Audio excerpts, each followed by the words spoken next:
kita ada buat larian sambil melawat zoo negara iaitu Taman Rusa. Okay, jom. Itu sangat negara. Cakap dah Taman Rusa. Mana ada Rusa? Ada taman. Hai, so sekarang kita dah sampai Taman Rusa. So jom kita masuk. Sana lah. Okey, jom. Sana Rusa. Kenapa masuk sana? Jom, let's go. So, yang kita tahu Rusa ni dia banyak makan benda-benda tumbuh-tumbuhan. Sepertinya dia makan sayur-sayuran iaitu tumbuh-tumbuhan.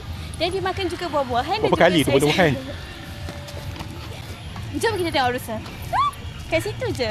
Oh, inilah. Kat sini, haiwan dia adalah rusa sahaja, ya? Rusa ni yang kereta tu kan? Kembara.